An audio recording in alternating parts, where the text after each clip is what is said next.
Assalamualaikum warahmatullahi wabarakatuh.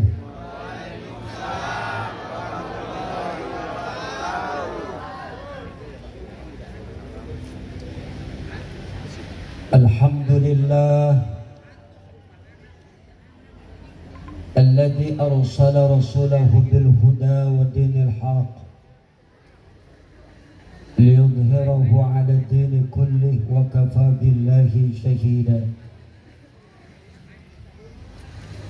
Asyhadu an la ilaha illallah wahdahu la syarika lah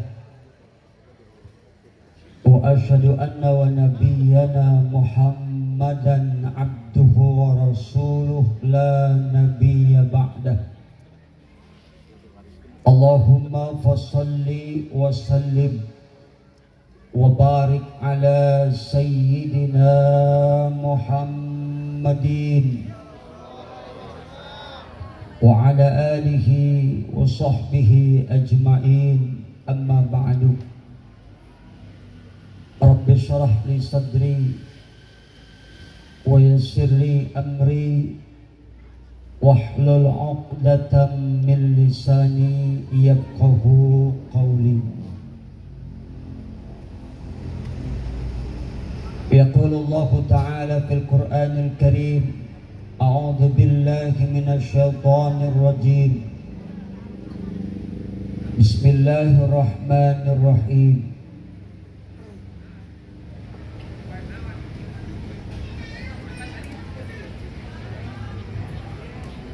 Wa ma arsalnaka illa rahmatan lil alamin.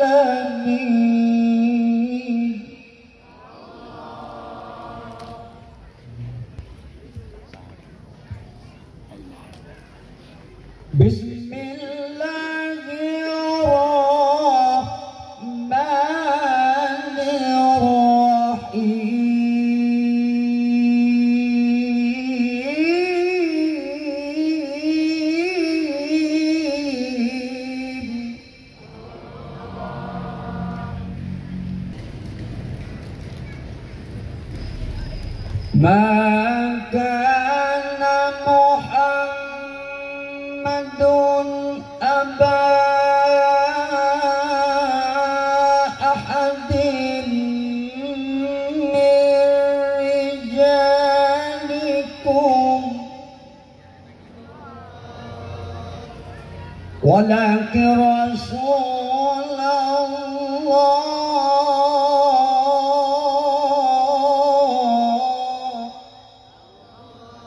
wa khataman nabiyyin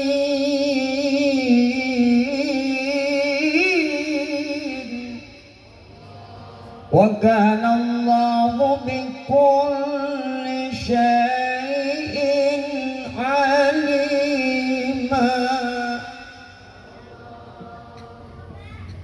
Sadaqallahul azim.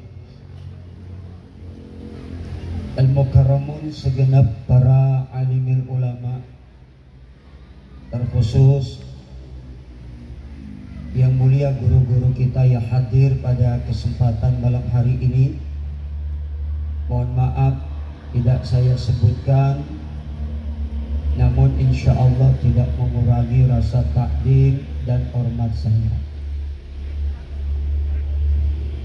Terkhusus Ketua DKM Masjid Besar Al-Hakim dan segenap pengurus,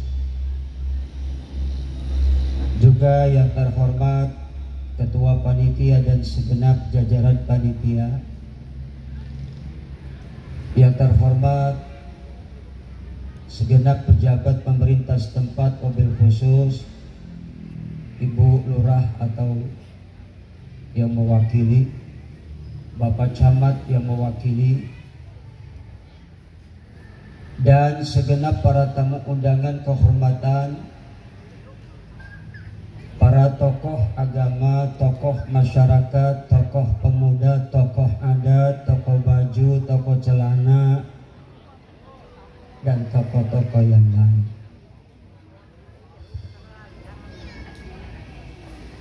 para pemuda dan pemudi, karyawan dan karyawati,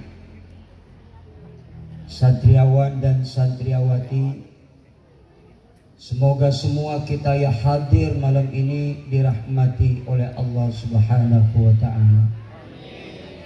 Para sesepuh dan pinisepuh, juga akikilal mukarram Ustaz Walid Hamdi, hadirin hadirat, muslimin muslimat, mukminin mukminat, sabirin sabirat, syakirin syakirat, mairin.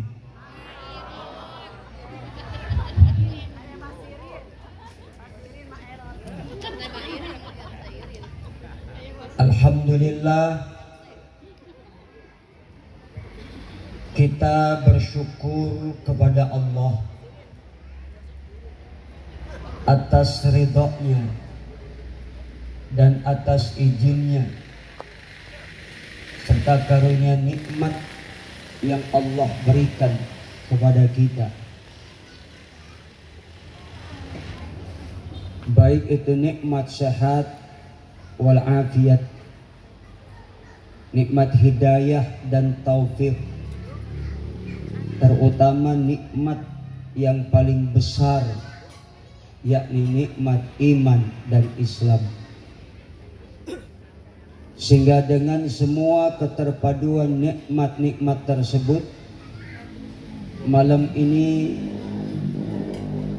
kita semuanya terpanggil atas dasar keimanan kita kepada Allah, hadir melangkahkan kaki, mengayunkan tangan, duduk bersimpuh dengan penuh hikmah dalam satu acara memperingati kelahiran seorang sosok manusia yang teramat istimewa, manusia pilihan dan panutan, insan kamil yang merupakan teladan buat setiap kita orang beriman, Rasulullah Nabi kita Muhammad sallallahu alaihi wasallam.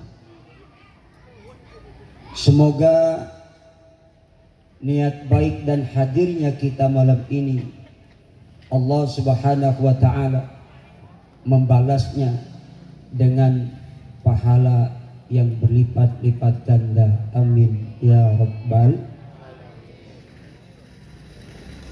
Alhamdulillah, malam ini saya bisa hadir memenuhi undangan, datang bersama keluarga, istri, anak, cucu dan mantu.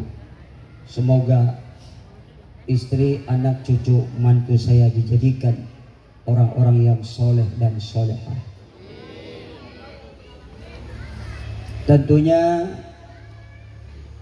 merasa gembira ikut andil di dalam memperingati hari besar Islam, kelahiran Rasulullah Sallallahu Alaihi Wasallam.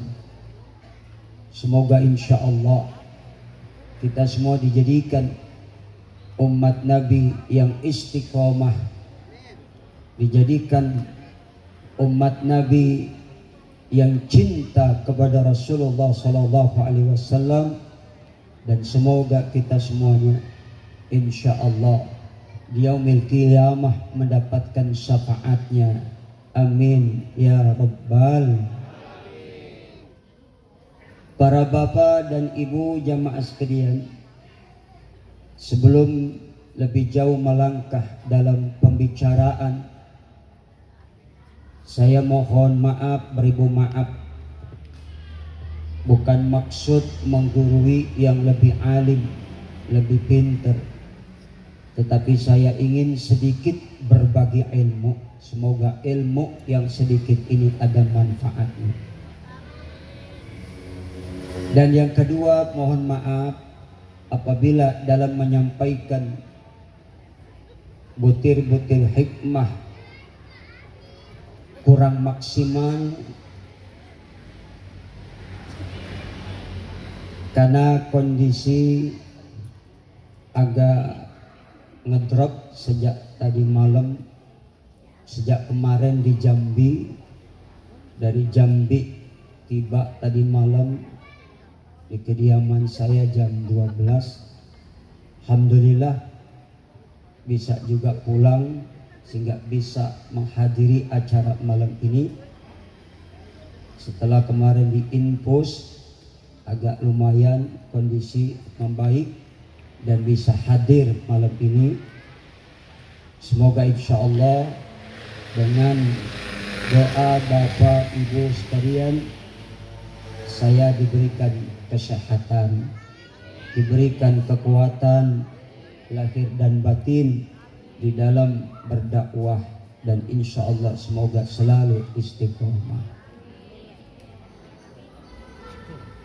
Hadirin jamaah sekalian yang saya muliakan dan saya hormati.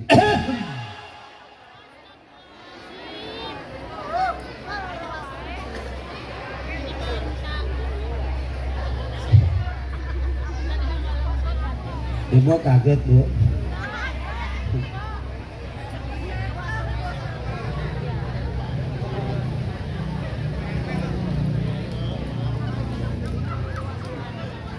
Itu sebagai pemanasan lebih dulu, biar matanya melek, biar seger insya.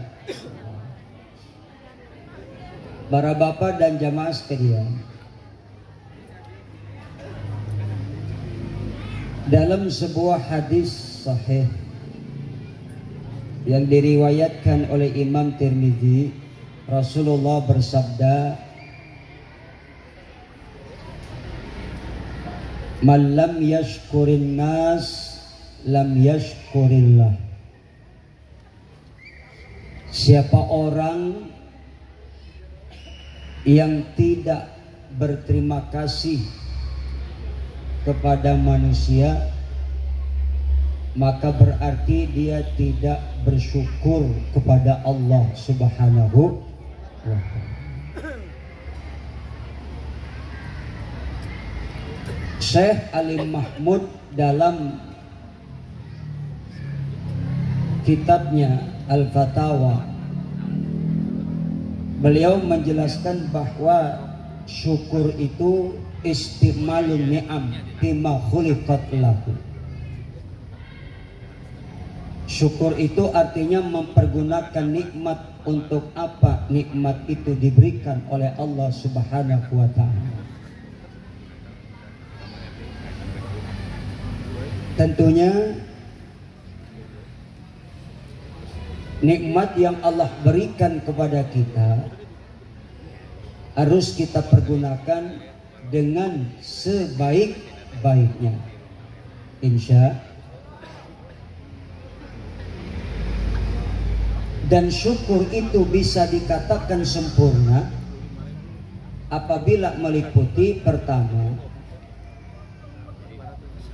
kita meyakini dan menyadari bahwa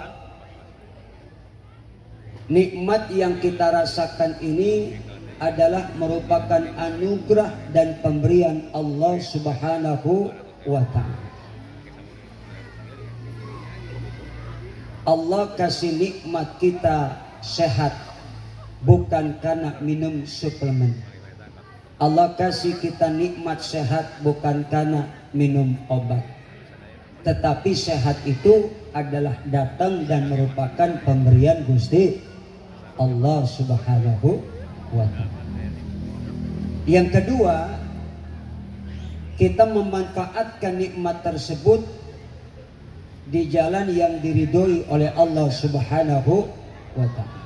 Yang ketiga, kita selalu banyak memuji Allah Subhanahu wa ta'ala, dan tentunya dengan ucapan alhamdulillah, segala puji hanya bagi Allah. Saudara-saudara, Malam ini kita wujudkan rasa syukur kita kepada Allah dalam bentuk kita memperingati kelahiran seorang sosok manusia yang punya jasa besar terhadap kita manusia ini. Bahwa Rasulullah Shallallahu Alaihi Wasallam diutus oleh Allah ke alam dunia ini tentunya tidak lain, misi dan visi beliau adalah untuk menyelamatkan kita manusia dari kezaliman, dari kebodohan. Dan tentunya Rasulullah itu manusia yang paling punya jasa begitu besar. Sebab kalau bukan karena Rasulullah, maka niscaya Allah tidak akan pernah menciptakan langit dan isinya, tidak akan pernah Allah menciptakan bumi dengan segala isinya. Karena Rasulullah segalanya menjadi ada. Alhamdulillah.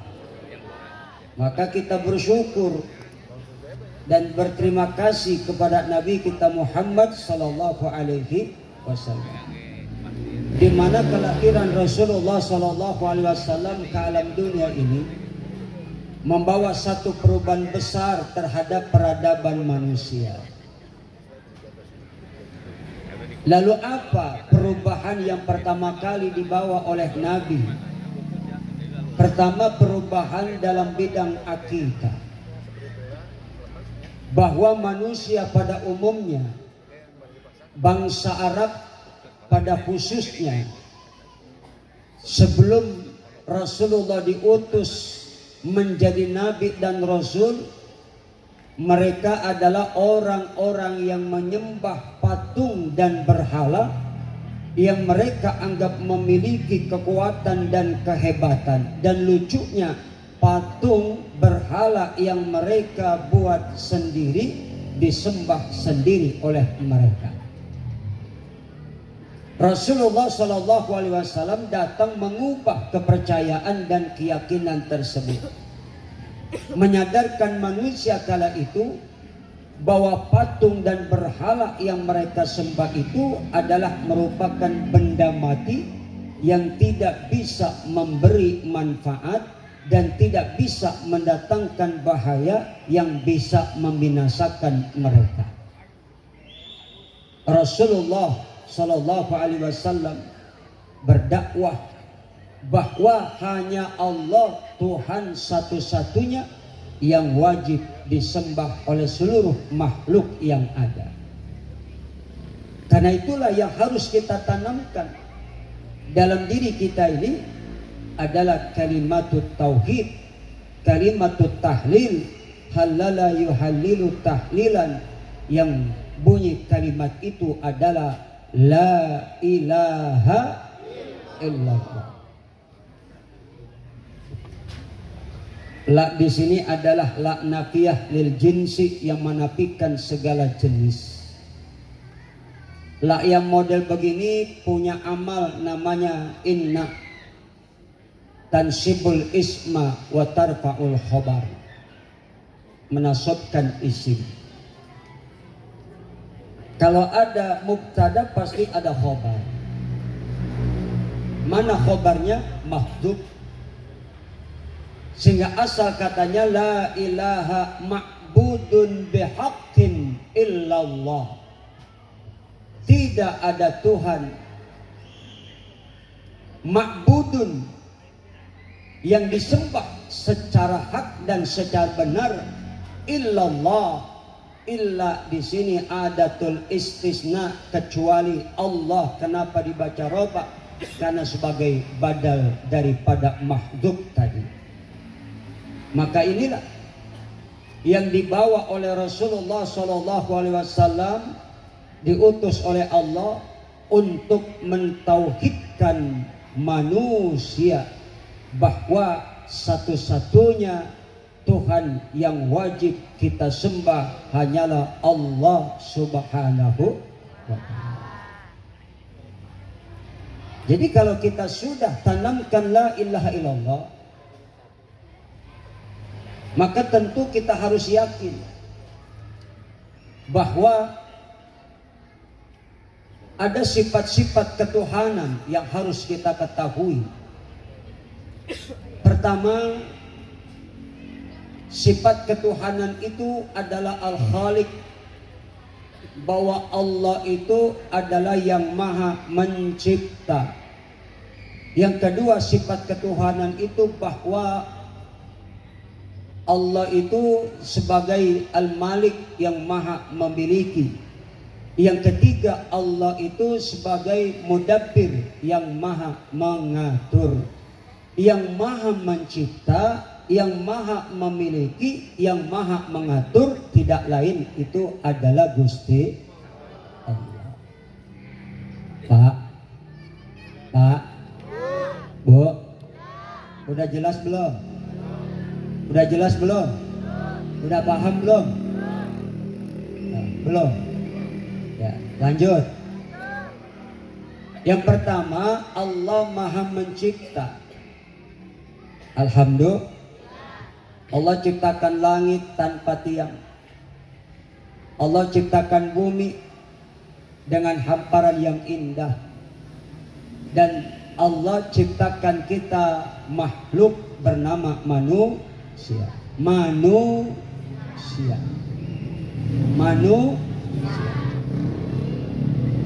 Manusia itu kalau menurut guru saya waktu ngaliwat di Cianjur, makna filosofisnya manusia etate artinya manusia mana anusia. Bu, mana manusia? Bu, naon? Pak, mana manusia?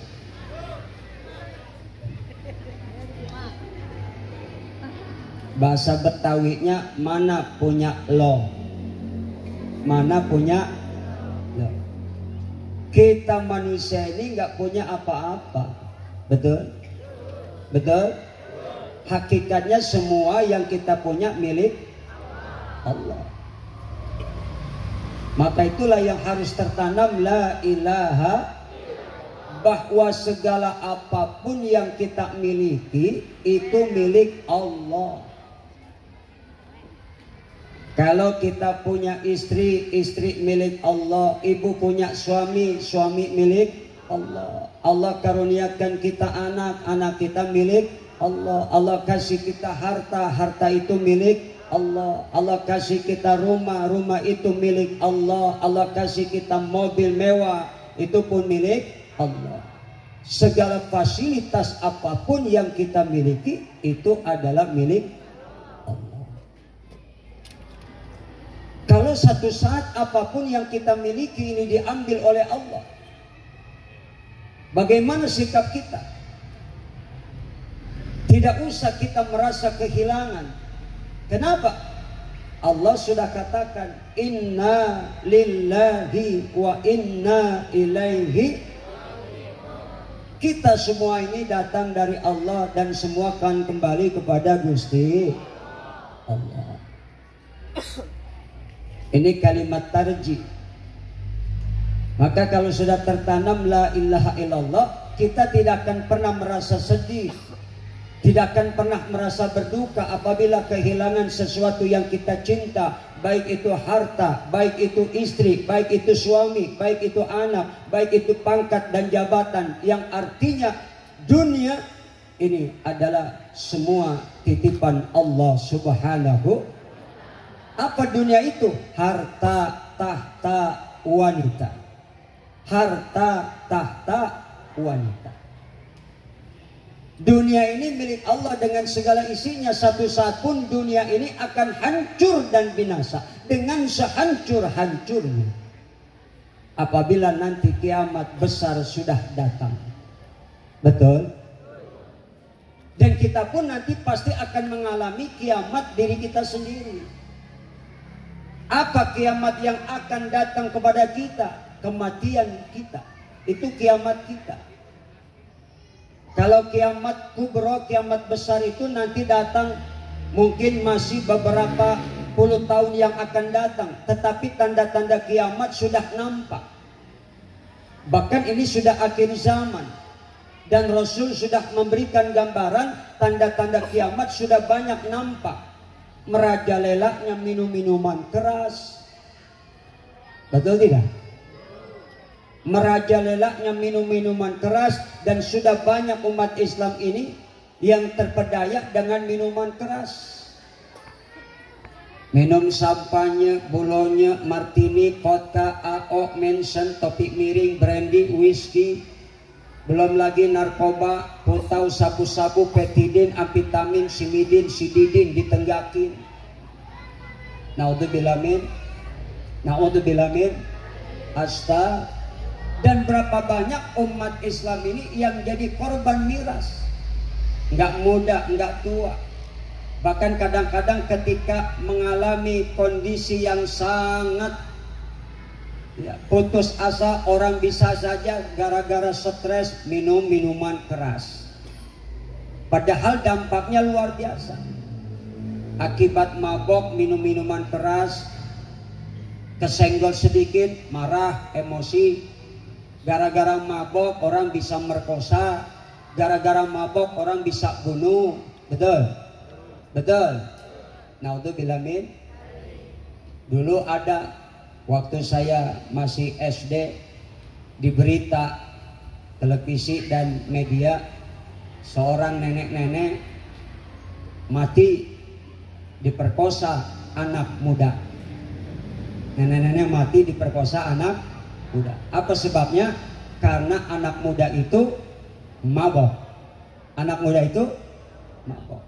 Begitu mati dibawa ke rumah sakit, yang mati bukan nenek-nenek, anak mudanya.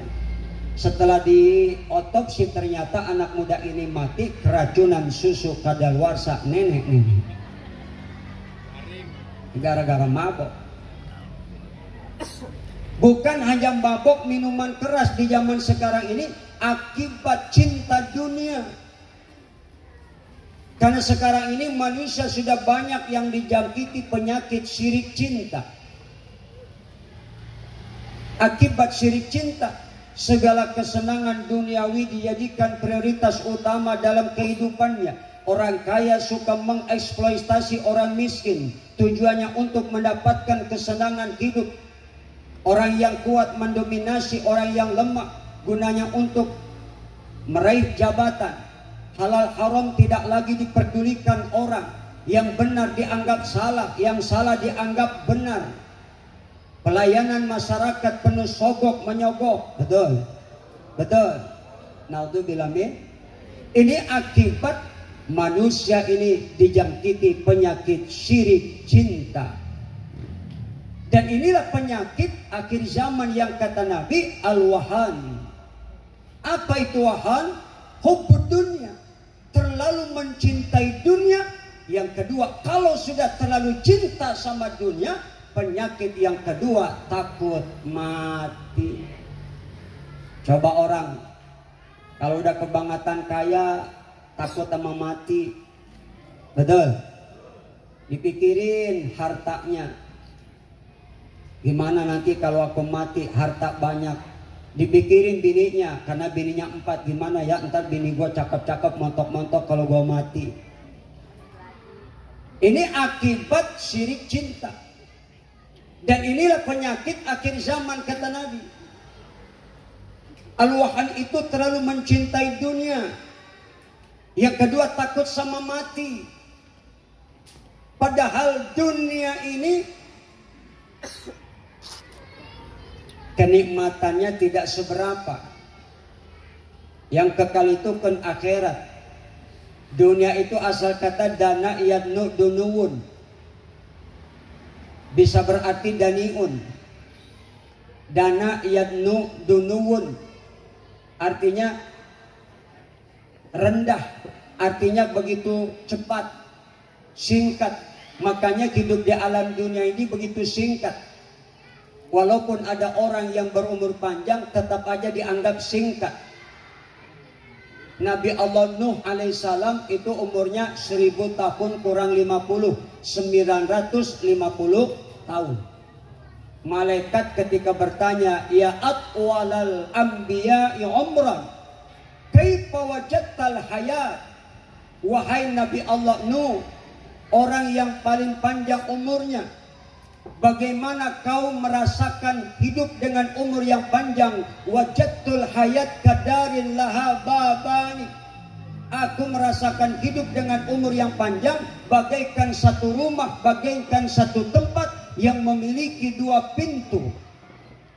Kharajtu min ahad, dakhaltu min ahadihima wa kharajtu minal akhar. Aku masuk dari salah satu pintu, dari salah satu kedua pintu, dan aku keluar dari pintu yang lain.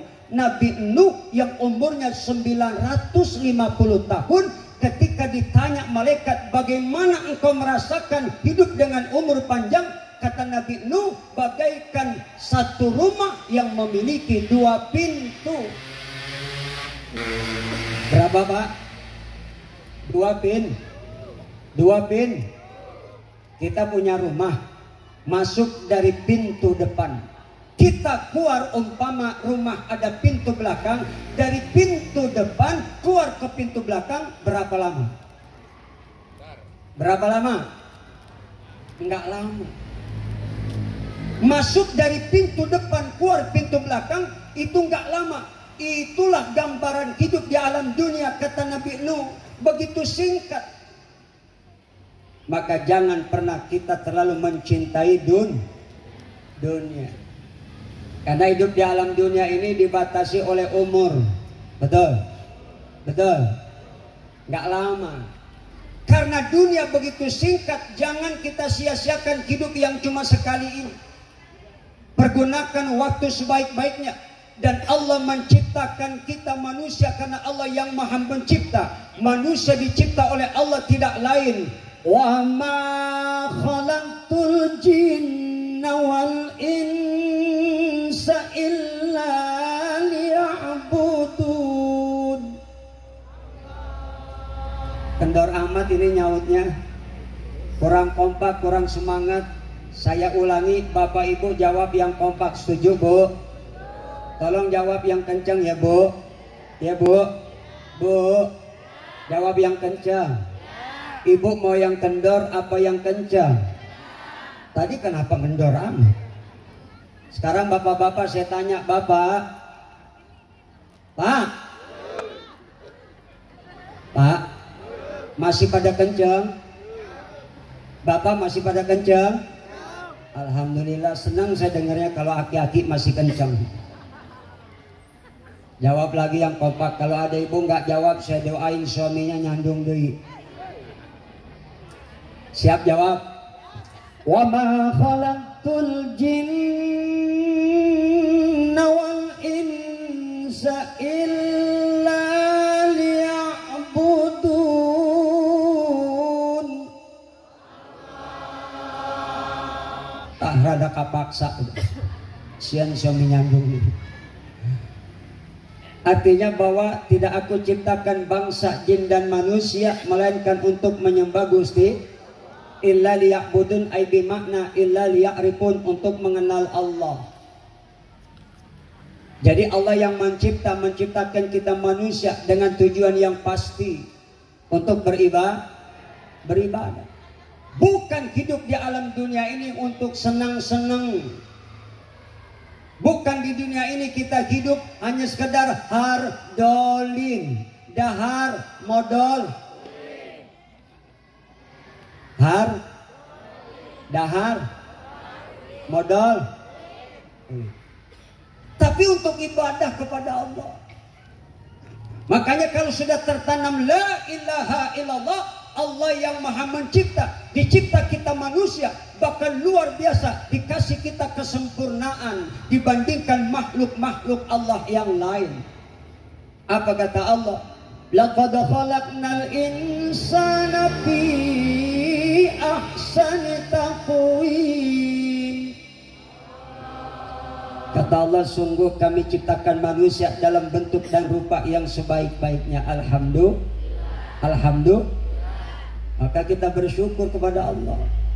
Begitu sempurnanya kita. Indah manusia itu. Nggak salah tempat Allah cipta kita. Mata di depan dua pas. Betul Bu? Betul Bu? Hidung di tengah-tengah, alhamdulillah. Coba kalau Allah cipta mata di bawah, hidung di atas, kira-kira enak gak dipandang? Enak nggak? Indah. Alhamdulillah. Apalagi wanita tuh luar biasa. Alhamdulillah. Coba susu ditaruh belakang, kan nggak enak, indah. Nggak enak lihatnya. Betul. Indah manusia itu.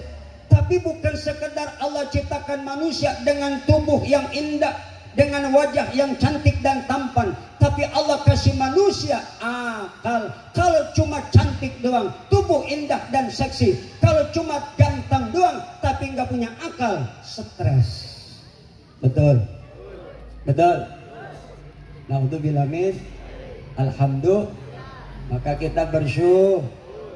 Maka kita syukuri segala nikmat yang Allah berikan. Terutama kita dicipta Allah sebagai manusia, diberikan kelebihan oleh Allah dibandingkan makhluk yang lain.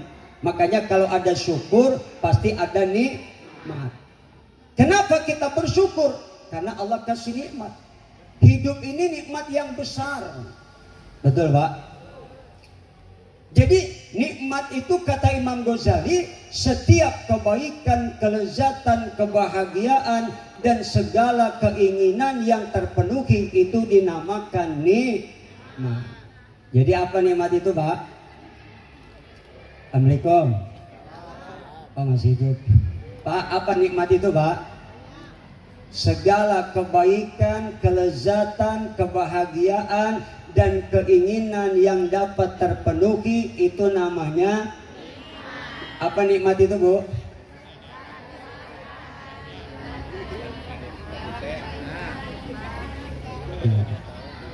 Alhamdulillah. Pokoknya mah eta we nya. Setiap kebaikan, kelezatan, kebahagiaan dan keinginan yang terpenuhi itu namanya nikmat. Maka nikmat apapun yang Allah berikan kepada kita, syukuri. Syukuri. Syukuri apa yang hidup adalah, tetap jalani, melakukan. Mani apal lagu mah, sampaikan ini net apa? Teuing ayat mah. Makanya Allah cuma nyuruh kita bersyukur. Ya Bu? Ya Bu? Apa ayatnya? Ada.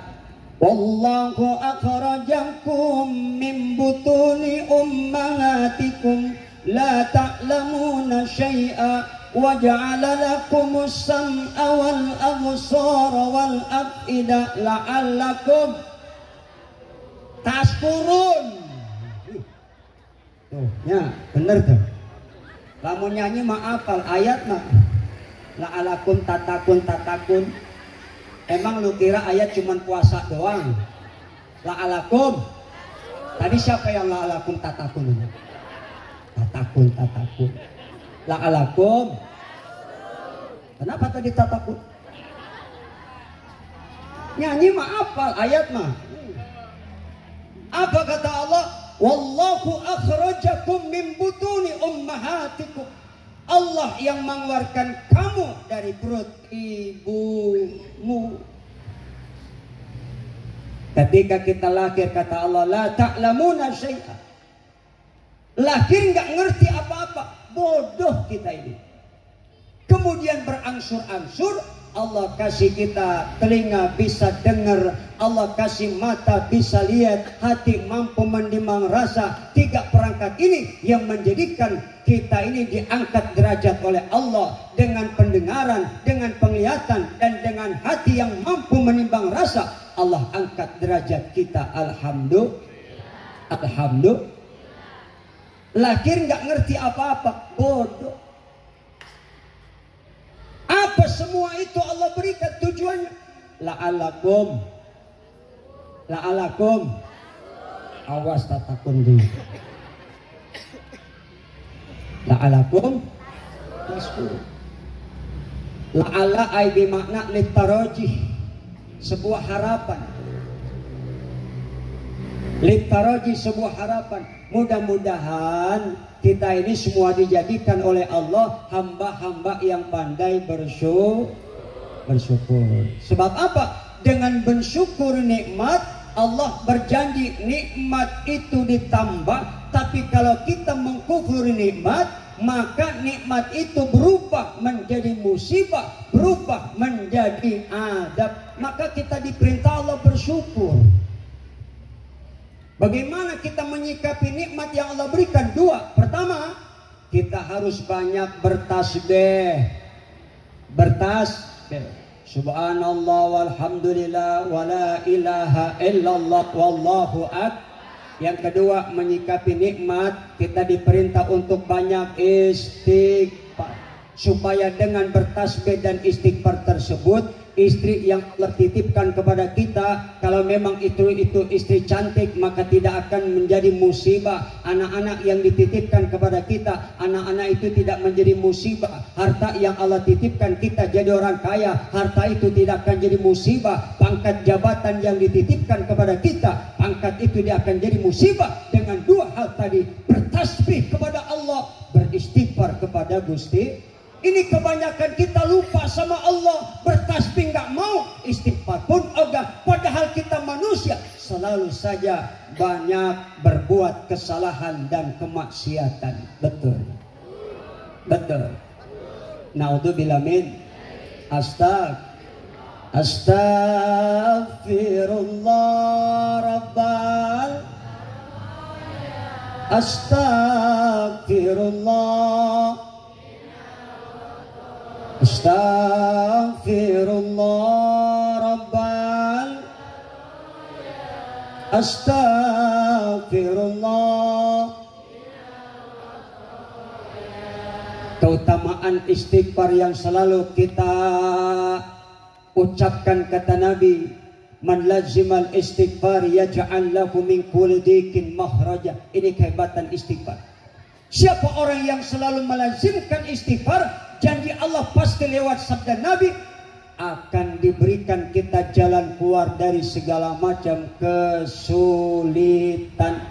Kalau hidup kita terasa sempit, ekonomi terasa sulit, maka jangan jauh-jauh dari Allah. Selalu kita ucap istighfar dengan kita istiqomah. Maka insya Allah dengan istighfar itu Allah mudahkan kita dari segala kesulitan dan diberikan jalan keluar dari segala persoalan. Amin ya Rabbal. Bu, apaan?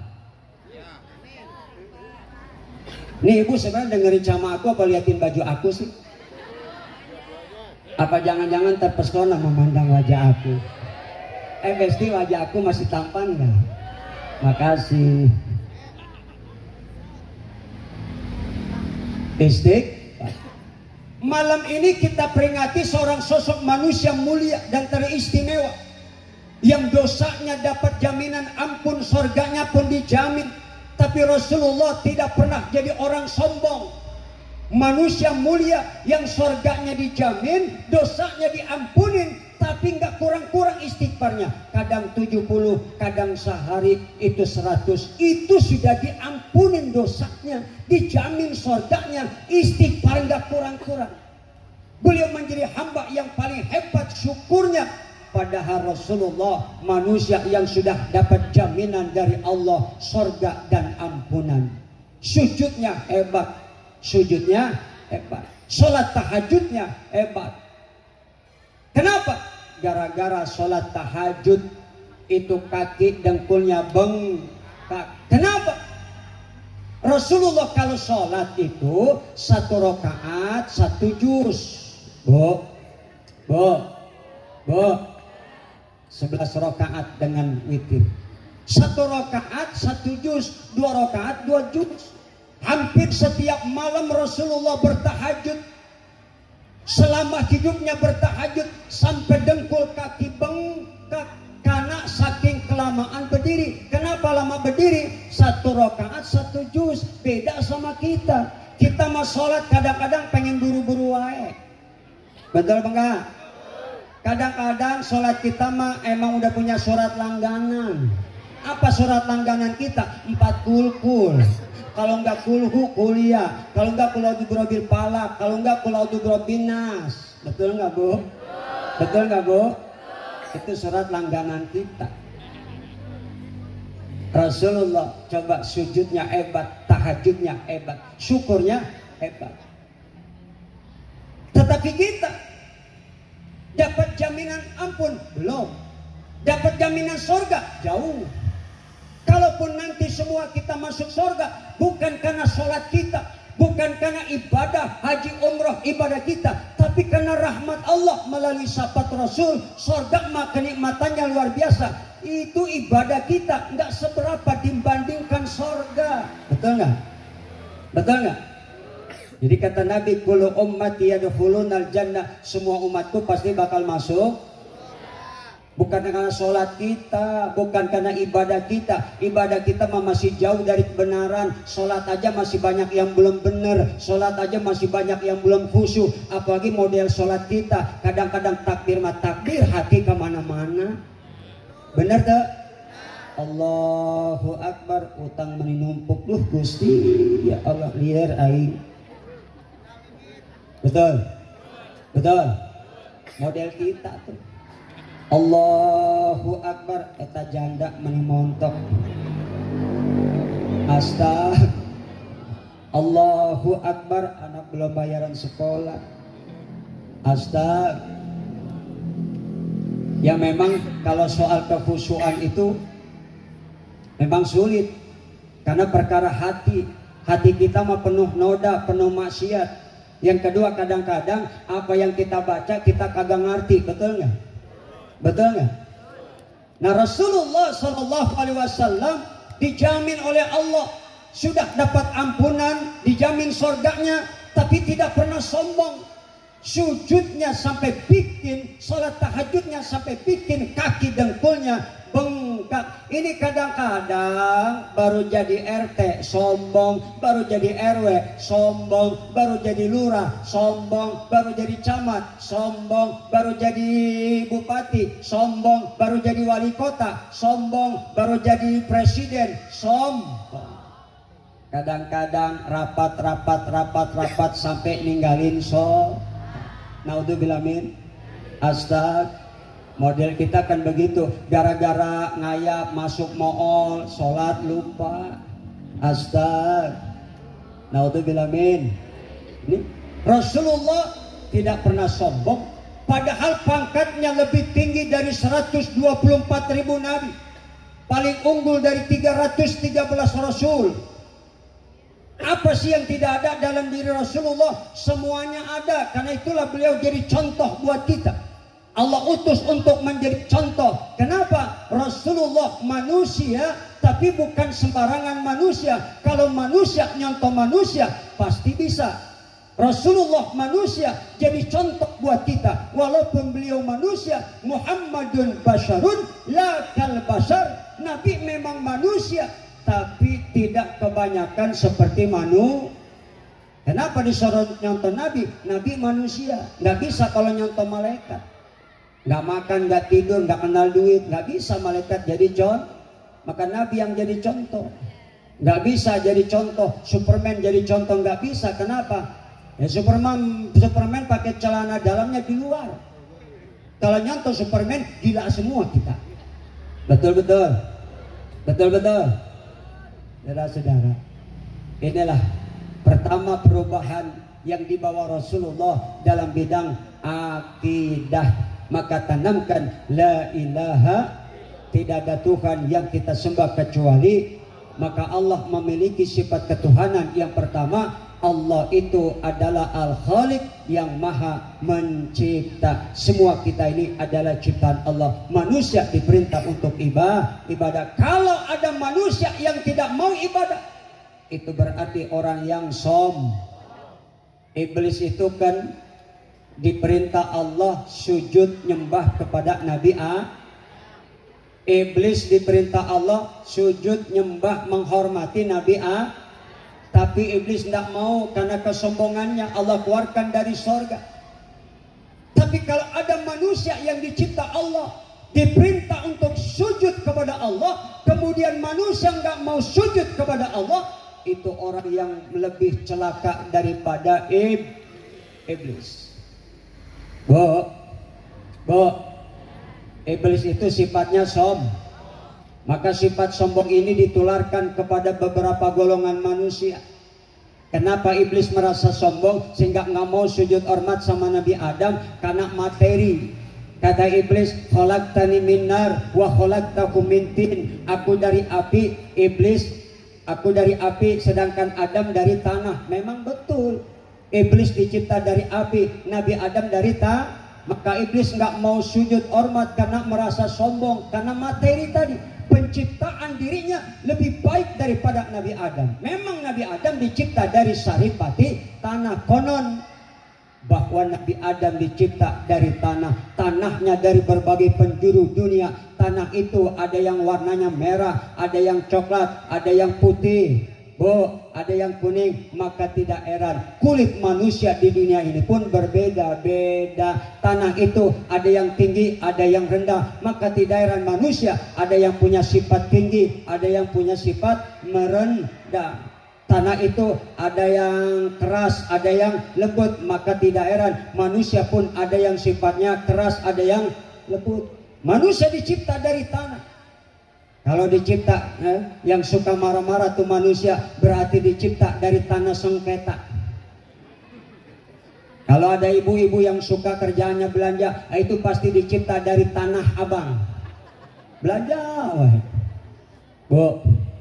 Bu, Masya Allah. Iblis membangkang karena materi penciptaan. Ditularkan sifat kesombongan iblis ini kepada beberapa golongan manusia. Maka tidak heran ada pejabat penguasa yang sombong. Ada nggak? Ada nggak? Siapa? Fir'aun. Sekian lama jadi raja penuh kediktatoran, jolim, keras. Bahkan sombongnya Fir'aun itu mengaku dirinya sebagai Tuhan. Ana rabbukumul a'la. Aku ini Tuhan kalian yang maha tinggi. Sehingga dengan pengakuannya sebagai Tuhan, Allah marah, Allah murka. Maka Allah turunkan bencana menimpa umatnya. Pertama dikirim kata kodok jutaan. Nggak sadar-sadar Fir'aun. Dikirim lagi musibah yang lain. Rakyatnya punya penyakit cacar, tapi Fir'aun gak sadar-sadar sampai akhirnya mati Fir'aun dalam keadaan kafir kepada Gusti. Tidak heran ada penguasa yang sombong, betul. Ada pejabat yang sombong, berarti itu keturunan Tetapi memang Fir'aun hebat, Pak. Apa hebatnya Fir'aun? Selama hidup Fir'aun tuh nggak pernah sakit, Pak. Mau sakit ringan kek? Enggak. Apalagi sakit berat kayak stroke, enggak. Lah stroke itu kan penyakit berat. Jangankan stroke, setengah stroke kek berat. Betul? Stroke itu penyakit. Jangankan stroke, setengah stroke aja berat. Assalamualaikum. Paham ini? Stroke penyakit. Jangankan stroke, setengah stroke aja. Itu Fir'aun tuh. Maka kalau ada orang selama hidup nggak pernah sakit, lah berarti itu keturunan Fir'aun. Naudzubillah min. Jadi ibu bapak mending sehat mending sakit. Jadi ibu bapak mending sehat mending sakit. Sehat terus apa sakit juga? Rasulullah aja manusia paling mulia selama hidup sakit 2 kali. Betul? Itu Rasulullah. Ya kita pengen, tapi ya kita pengen sakit nggak usah berat-berat, sakit yang ringan-ringan saja. Insya. Kalau berat-berat jangan. Stroke penyakit berat. Ngapain coba penyakit stroke? Naudzubillah min. Yang ringan-ringan saja. Tetapi yang namanya sakit ujian iman. Kaya miskin ujian iman. Karena itulah Rasulullah teladan kita. Lihat sujudnya hebat, syukurnya hebat. Manusia paling mulia. tetapi luar biasa Rasulullah Sallallahu Alaihi Wasallam. Makanya Allah Subhanahu Wa Taala dalam Al-Quran itu memuji akhlaknya, padahal Rasulullah manusia yang paling tampan wajahnya. Nabi Yusuf ganteng tapi bisa disifati ketampanannya. Rasulullah ketampanannya nggak bisa disifati. Anta syamsun anta, itu Rasulullah. Kalau Nabi Yusuf ganteng, kita masih bisa, manusia masih bisa lihat ketampanannya, masih bisa disifati. Rasulullah ketampanannya itu luar biasa, sehingga tidak ada orang yang sanggup memandang wajah Rasulullah. Kenapa? Ketampanannya bagaikan sinar matahari. Coba Bapak besok, Pak, besok siang di tengah matahari, cuacanya panas, Bapak lihat matahari, sanggup nggak sekian menit? Sanggup nggak? Itulah Rasulullah Sallallahu Alaihi Wasallam. Kelahirannya luar biasa, begitu istimewa. Maka malam ini kita peringati sebagai wujud rasa syukur karena peringatan itu maka cintai Nabi. Bagaimana cara kita mencintainya? Orang kan kalau lagi cinta-cintaan yang paling banyak disebut nama kekasih. Lagi jatuh cinta sama perempuan namanya Markonah. Markonah, wah diingat. Betul nggak? Betul nggak? Iya. Maka Rasulullah kekasih kita, maka kita buktikan cinta kita dengan apa? Banyak menyebut namanya, bersolawat kepada Rasulullah. Sampai-sampai empat malaikat berjanji kepada Rasulullah. Yang pertama malaikat Jibril. Apa kata malaikat Jibril? Ya Rasulullah, aku berjanji, siapa di antara umatmu yang membaca salawat 10 kali, maka nanti ketika jembat di atas Shiratal Mustaqim, aku tuntun dia, aku gandeng tangannya, aku antarkan sampai ke depan pintu surga. Itu janji malaikat Jibril. Orang yang baca salawat 10. Kita ini setiap hari baca sholawat berapa kali? Pak, Bu, berapa kali kita sholawat? Kalau ngaku cinta minimal sehari semalam 400 kali. Yang panjang silakan, yang pendek pun gak apa-apa. Dan keistimewaan sholawat, kalau kita baca sholawat tanpa guru boleh, tanpa ijazah guru boleh, dapat dari buku nggak apa-apa, dibaca sekian ribu nggak bakal stres, nggak bakal gila. Itulah keistimewaan sholawat. Tapi kalau ilmu yang lain jangan coba-coba, kalau tanpa guru bisa stres. Sholawat mah kita baca dengan niat yang sombong aja dapat pahala. Kita baca tanpa guru, insya Allah nyampe kepada Rasulullah. Itulah sholawat. Yang panjang silakan, sholawat macam-macam. Ada sholawat Jibril pendek, tapi kehebatannya luar biasa. Saya punya guru mengijazahkan, siapa orang yang baca sholawat Jibril 500 kali, maka itu akan dimuliakan hidupnya. Sehingga dengan sholawat Jibril itu dunia akan tunduk kepada kita. Pendek Bu, pendek apa enggak? Sallallahu ala Muhammad, sallallahu ala Muhammad, sallallahu ala Muhammad 500 kali, insya Allah dunia tunduk sama kita. Belum lagi nanti di akhirat, orang yang paling dekat dengan Rasulullah, nanti siapa di antara kita yang paling banyak bersolawat. Makanya banyak-banyak solawat. Ada solawat tibil qulub, ada nggak? Ada nggak? Ada solawat naria, ada nggak? Terserah ibu suka dan mau baca yang mana. Yang penting istiqomah, insya Allah kita dapat syafaatnya, amin. Sambil ngapain aja sholawat Bu. Kalau orang India kan ya dikit-dikit nyanyi. Lagi sedih nyanyi. Lagi jatuh cinta nyanyi. Patah hati mau berantem. Kalau kita jangan. Dikit-dikit sholat. Kalau ada antara ibu dan bapak, ya suami istri yang mau berantem, sebelum berantem baca sholawat dulu. Kalau di Arab Saudi ada orang ribut, cukup yang satu teriak Shallu ala Nabi, berantemnya berhenti. Itu kalau di Arab Saudi. Maka kita praktekin, kalau ibu sama suami mau berantem, tantangin laki bang sebelum berantem, nyok sholawat dulu. Kata suaminya, oke, mau sholawat apa? Istri duluan. Oke. Apa abang duluan? Oke, terserah mau yang mana duluan. Kata suaminya, Ummi, Ummi, Ummi, Ummi. Istrinya balas, Ahmad ya Habibi. Insya Allah nggak jadi berantem, jadi lomba salawat. Bu, sambil masak jangan nyanyi, baca salawat. Bari numis kangkung. Salatullah salamullah ala toha. Salatullah salamullah